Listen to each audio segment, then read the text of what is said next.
कारगिल वार विजय दिवस के 21 साल आज जहां पूरे होने पर पूरा देश शहीदों को श्रद्धांजलि दे रहा है, वहीं कुछ लोकतंत्र के ऐसे रक्षक भी थे जो इन शहीदों और भारत की बड़ी जीत को अपमानित करने का मौका नहीं छोड़ते थे। सन 1999 जब अटल बिहारी वाजपेयी की सरकार को बॉर्डर के उस तरफ के लोगों से तो निपटना ही था, साथ ही साथ आज के सो कॉल्ड लोकतंत्र रक्षकों से भी लड़ना था। आइए देखते हैं ऐसे कुछ बेहद अपमानित करने वाले किस्से उन लोगों के द्वारा जो आज अपने आप को जननायक कहते हैं। दोस्तों, पहला किस्सा है जब सोनिया गांधी ने राज्यसभा का स्पेशल सेशन बुलाने की जिद की थी। एक तरफ तो हमारी सेनाएं 18-18 हजार फीट की ऊंचाइयों पर लड़ रही थी, जहां तापमान शून्य से भी नीचे रहता है। साथ में ऊपर से ऊंचाई पर बैठा हुआ दुश्मन आराम से हमारे जवानों को निशाना बना रहा था। उस वक्त अपने एयर कंडीशन रूम में बैठकर तत्कालीन या यूं कहें सर्वकालिक कांग्रेस अध्यक्ष सोनिया गांधी ने राज्यसभा का स्पेशल सेशन बुलाने की डिमांड की थी। इसमें साथ दिया था कम्युनिस्ट पार्टी ऑफ इंडिया ने। इनका यह कहना था कि भारत सरकार रक्षा करने में विफल हो गई है।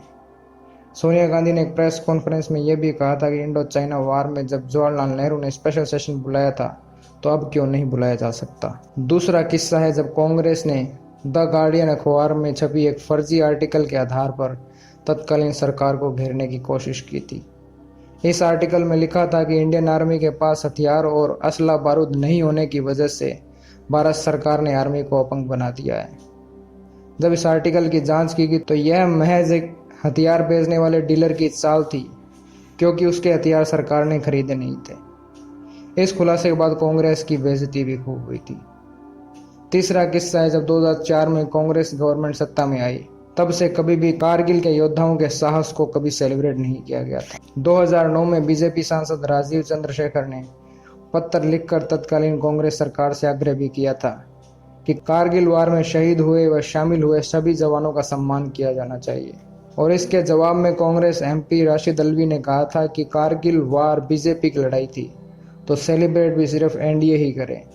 चौथा किस्सा है जब 2009 में ही जब राशिद अल्वी ने कारगिल वार को एनडीए वार कहा था, उसी समय कांग्रेस के एक पूर्व मंत्री श्री प्रकाश जायसवाल ने कहा था कि मुझे तो यह पता भी नहीं है कि यह लड़ाई लड़ी कब गई थी और जीती भी गई थी। जब उनसे विजय दिवस के बारे में पूछा गया तो उन्होंने कहा कि यह बनाया कब जाता है। पांचवा किस्सा, जब 2018 में कांग्रेस की गठबंधन की सरकार कर्नाटका में बनी थी, तब उस वक्त के सीएम सिद्धारमैया ने कर्नल रविंद्रनाथ के अंतिम संस्कार में जाने की कोई रुचि नहीं दिखाई। कर्नल रविंद्रनाथ 2 राजपुताना राइफल्स के कमांडिंग ऑफिसर थे, जिन्हें टोलोलिंग टॉप पर तिरंगा फहराने के लिए वीर चक्र से सम्मानित भी किया गया था। यहीं सिद्धारमैया सरकार गौरी लंकेश की मृत्यु पर सहपरिवार और पूरे मंत्रिमंडल के साथ पहुंची और पूरा सम्मान भी दिया गया था। तो दोस्तों, ये थे कुछ बेहद अपमानजनक किस्से जिससे आज हर भारतवासी को बहुत तकलीफ होती आई है। आज भी हमारे देश का विपक्ष सरकार के खिलाफ कम बल्कि देश के खिलाफ ज़्यादा बोलता है। दोस्तों, आप भी अपने विचार कमेंट सेक्शन में ज़रूर दीजिए। धन्यवाद। जय हिंद।